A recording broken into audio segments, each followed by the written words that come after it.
नमस्कार, मी श्रीकांत उमरीकर. आपण पाहतात अॅनालायझर. लाईक करा, शेअर करा, सबस्क्राईब करा. अॅनालायझरचं ॲप डाउनलोड करा.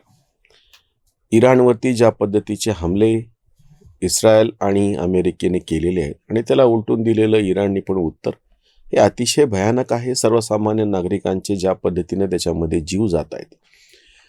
लष्करानं लष्कराशी लढणं, सैनिकांनी सैनिकाशी लढणं आपण समजू शकतो. अण्वस्त्र साठ्यांवरती तुम्हाला हल्ले करून ते निकामी करायचेत हे मी समजू शकतो. पण सर्वसामान्य नागरिकांना ह्याची झळ पोचते आहे. आणि इराणने ज्या पद्धतीनं जागतिक सगळ्या व्यापाराचीच कोंडी करण्याचा जो निर्णय घेतलेला आहे, किंवा अमेरिकेचे लष्करी ठाणे त्या परिसरामध्ये असलेले, इस्लामिक देशामध्ये असलेले किंवा त्यांचे दूतावास यांच्यावरतीच हल्ले केलेले, तेलावरती ह्याचा परिणाम होत आहे. तेलावर परिणाम झाला की जागतिक व्यापारावरती परिणाम होतो, सगळ्यांना त्याची झळ पोचते. म्हणजे एक काळ जेव्हा असं असायचं की बाबा समजा दोन देशांमध्ये युद्ध चालू आहे तर त्यांचा संबंध आहे, बाकीच्यांचा नाही, असं आता आधुनिक जगात होत नाही. 1990 नंतरच्या जागतिकीकरण पर्वामध्ये कुठलाच देश असा पूर्णपणे वेगळा आहे त्यांनी काहीतरी स्वतःभोवती एखादा लोखंडी पडदा किंवा बांबूचा पडदा आपण म्हणूयात उभारून घेतलेला आहे. ते त्यांच्या सगळ्या जगापासून कट ऑफ वेगळे आहेत. जशी एखादी आदिवासी जमात असते, त्याचा जगाशी काहीच संबंध नाही, तिथला निसर्ग आणि ते जगत असतं. असं आता होत नाही. जगाचा कुठलाच तुकडा असा म्हणजे मानवी वसाहत असलेला, नुसती जंगलं आहेत दक्षिण आफ्रिकेतली की जिथं अजूनही माणूस पोहोचू शकलेला नाहीये. भारतामध्ये अगदी ज्या नक्षलवाद्यांचा सफाया आता 31 मार्चपर्यंत पूर्ण करून तसं घोषित करण्यात येणार आहे. अबुजमाड म्हणून असा एक मध्य भारतातला प्रदेश आहे की ज्या ठिकाणी त्या आदिवासींच्या शिवाय कोणीच फारसं पोहोचू शकलेलं नव्हतं. अशी जगामध्ये फार थोड्या जागा आता शिल्लक राहिलेल्या आहेत की मानवी वसाहत आहे पण तिथपर्यंत कोणी पोहोचलंच नाही. आधुनिक जग जे आहे त्याच्यातही विशेषतः 1990च्या नंतरच्या जगाची जी रचना जागतिकीकरण पर्वात झाली त्याच्यामध्ये कुठलेच दोन देश त्यांचे किती तीव्र मतभेद, भांडणं, संघर्ष असे नका, त्यांच्यापुरतं ते राहत नाही. नवीन व्यवस्थेचं गुण म्हणा किंवा दोष म्हणा किंवा नवीन सगळे जे आर्थिक व्यवहार, बाजारपेठेचं हे सगळं तत्वज्ञान, व्यापार, उद्यम, त्याच्यानंतर तंत्रज्ञान, ह्या सगळ्या गोष्टी आता एखाद्या देशापुरत्या, एखाद्या विभागापुरत्या आणि काही फक्त मानवी समूहापुरत्या शिल्लक राहिलेल्या नाही.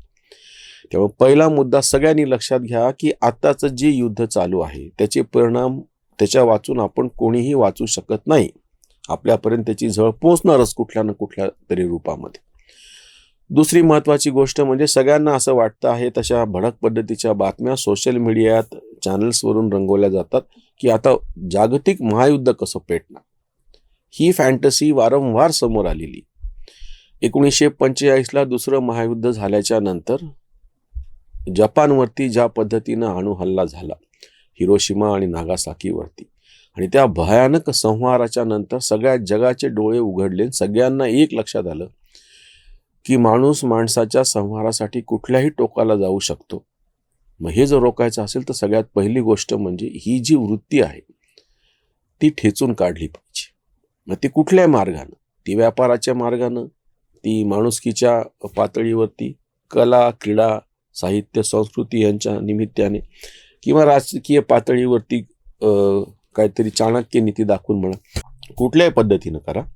पण माणसाची ही जी वृत्ती आहे समूळ नाश करायची माणसाचाच, ती नष्ट केली पाहिजे. माणसाची म्हणजे एक दोन माणसाची नाही, देश म्हणा किंवा हे म्हणा. खरं तर या युद्धाच्या मुळाशी हीच एक वृत्ती आहे की इराणकडे असलेली जी अण्वस्त्र आहेत ती जास्त भयानक आहेत. हा पण त्याच्यातला एक मुद्दा आहे. मला काय अमेरिकेचं समर्थन करायचं नाही. अमेरिकेनं या आत्ताच्या युद्धात केलेल्या कितीतरी भयानक चुका सर्वसामान्य नागरिकांचे जीव घेण्याच्या समोर दिसत आहेत. त्याच्यामुळे अमेरिकेचा आणि इस्रायलचा सगळ्यात पहिल्यांदा कडक शब्दामध्ये निषेध. इराणचा तर आहेच आहे, त्याच्यात काही वाद नाही. मी तुम्हाला आपल्याकडचं जुनं उदाहरण सांगतो. एक तर अशोकाच्या काळातलं सांगतात, खरं तर त्याची सत्यता किंवा त्याला नेमका पुरावा अजूनही मिळालेला नाहीये की युद्धाच्या नंतर अशोकाने बुद्ध धर्म स्वीकारला होता का युद्धाच्या आधी स्वीकारला होता. त्याच्यावरती वाद जातात तज्ज्ञामध्ये, पण आपण एक तत्व म्हणून मान्य करूयात. सगळा संहार पाहिल्याच्या नंतर जेव्हा अशोकाच्या लक्षात आलं की हा मार्ग नाही, जो विजेता आहे त्याचंही इतक्या मोठ्या प्रमाणात नुकसान झालेलं असतं. विजेता म्हणजे काय, तर त्याची विशिष्ट जमीन तुम्हाला मिळालेली असते त्या राजाची, आणि याचं करायचं का.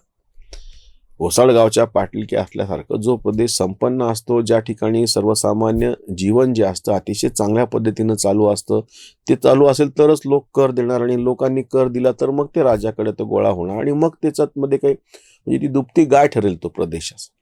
पण ज्या ठिकाणी काहीच नाही, उदासीनता आहे, कोणीतरी येऊन लुटून जाणार आहे, आणि लुटून जाणारे म्हणून लोकांना स्वतःला कमवायची सगळी किंवा संपत्ती निर्माण करण्याची त्यांची सगळी इच्छा आकांक्षाच मरून गेलेली, त्यांच्यावरती काय राज्य करणार. दुसरा प्रसंग आहे अहिल्याबाईंच्या काळातला. सासऱ्यांच्या बरोबर जेव्हा ते युद्धामध्ये होत्या, त्यांनी स्वतः बघितलं की युद्धामुळे नुकसान प्रचंड होत आहे आणि ते काही फायदेशीर नाही. आणि विशेषतः त्यांचं जेव्हा म्हणजे त्यांच्याकडे जेव्हा राज्यकारभार आला, तेव्हा एक तर त्या पुरुष नाहीत, त्यांच्या लक्षात आलं की आपण एका विशिष्ट परिस्थितीत गादीवर बसलो. त्यांनी ती स्वच्छ पांढरी घोंगडी अंथरली, त्याच्यावर त्या बसल्या. दुसरी गोष्ट म्हणजे लोकांना जर आपण हे जे सगळं मध्ययुगीन कालखंडामध्ये सगळी लुटालूट चालू आहे, अशा वातावरणामध्ये जर आपण त्याच युद्धामध्ये उतरलो तर आपले नुकसान होईल, राज्याचं आपल्या राज्याचं तर नुकसान होईलच, पण एकूणच नुकसान होईल. म्हणून त्यांनी ज्या पद्धतीची धोरणं आखली ती मोठी विलक्षण आहेत.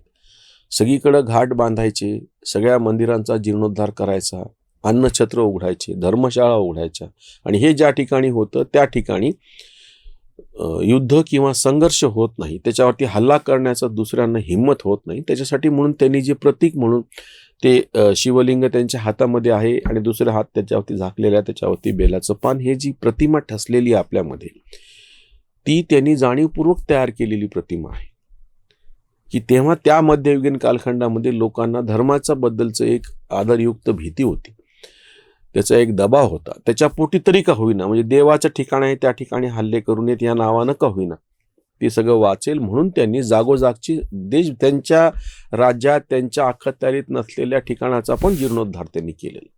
हे जे सूत्र त्या बाईला त्या काळामध्ये सापडलं, आज वेगळ्या अर्थाने ते सूत्र सगळ्या जगभरात व्यापाराच्या निमित्तानं, तंत्रज्ञानाच्या निमित्तानं, क्रीडा संस्कृतीच्या निमित्तानं, साहित्य संगीत कलेच्या निमित्तानं, तंत्रज्ञान, नवीन नवीन शास्त्रीय शोध, या सगळ्याच्या निमित्ताने एका देशातून दुसऱ्या देशामध्ये वाहत चाललेलं हे सगळं कुठल्याही भिंती आड येत नाही. आणि त्याचा दुसरा एक परिणाम असा होतो की त्यामुळे जेव्हा असे दोन देश बांधले जातात व्यापारानं किंवा बाकीच्या गोष्टीमुळं, तर तेव्हा त्यांच्यावरती एकमेकांच्या विरोधामध्ये तीव्र असे हल्ले करायची वृत्ती कमी होते, नष्ट होते असं मी म्हणत नाही.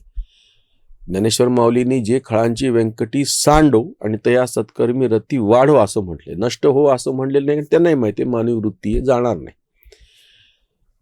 वाईटपणा जो आहे तो कमी होऊन चांगुलपणा वाढो.